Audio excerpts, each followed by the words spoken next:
Hello పిల్లలు, అందరికీ దివాళీ శుభాకాంక్షలు. ఈరోజు నేను ఇంకో స్టోరీ చెప్పడం కోసం మీ దగ్గరికి వచ్చేసాను. ఇది ఒక గొప్ప రాజు కథ. ఆ రాజు పేరు మహాబలి చక్రవర్తి. బలి మహర్షి ప్రహ్లాదుడి మనవడు. ఆయన అసుర వంశంలో పుట్టిన ఎంతో ధార్మికుడు, దానశీలుడు, భక్తి శ్రద్ధ కలవాడు. ఆయన రాజ్యంలో ఎవ్వరికి ఏ లోపం లేదు. అందరూ సంతోషంగా ఉండేవారు. అంతటి దయగల రాజు అయిన బలికి క్రమంగా గర్భం పెరిగింది. ఆయన త్యాగం, శక్తి, ధనం చూసి దేవతలు భయపడ్డారు. బలి స్వర్గాన్ని కూడా ఆక్రమిస్తాడేమో అని ఇంద్రుడు మరియు ఇతర దేవతలు విష్ణుమూర్తి దగ్గరకు వెళ్ళి ప్రార్థించారు. విష్ణుమూర్తి అప్పుడు నవ్వుతూ అన్నారు, నేను ఒక చిన్న బ్రాహ్మణుడిగా అవతరిస్తాను, వామనుడిగా. అలా వామన అవతారం జన్మించింది. ఒకరోజు బలి చక్రవర్తి యజ్ఞం చేస్తున్నారు.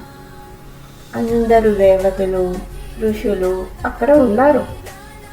అప్పుడే ఒక చిన్న బ్రాహ్మణుడు వామనుడు తేజోవంతమైన ముఖంతో అక్కడికి వచ్చారు. అతని కాంతి చూసి బలి గౌరవంగా లేచి స్వాగతం పలికాడు. వామనుడు చిరునవ్వుతో అన్నాడు, మహారాజా, నాకు కొంచెం భూమి కావాలి. నేను 3 అడుగులతో కొలవగలనంత భూమి మాత్రమే.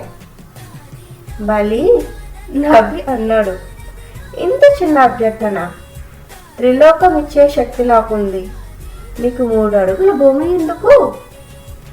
కానీ శుక్రాచార్యుడు, బలికి గురువు, హెచ్చరించాడు, ఇతడు సాధారణ బ్రాహ్మణుడు కాదు, ఇతను విష్ణుమూర్తి, జాగ్రత్త. అయినా బలి తన మాట నిలబెట్టుకోవాలని నిర్ణయించుకున్నాడు. నా దానవ్రతాన్ని నేను వెనక్కి తీసుకోను అని అన్నాడు. అప్పుడే వామనుడు ఒక్కసారిగా విరాట రూపం దాల్చాడు. మొదటి అడుగుతో భూమి మొత్తం, 2వ అడుగుతో ఆకాశం మొత్తం కప్పేశాడు.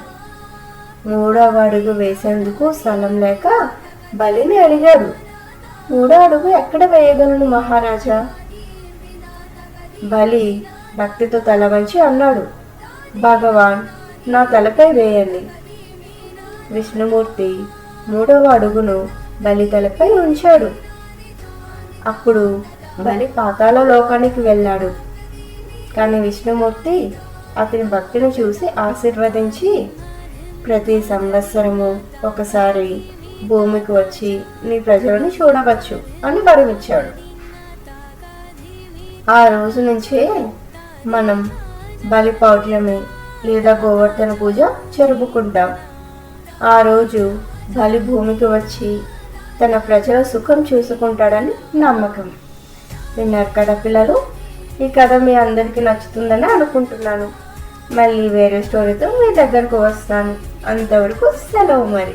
Bye bye.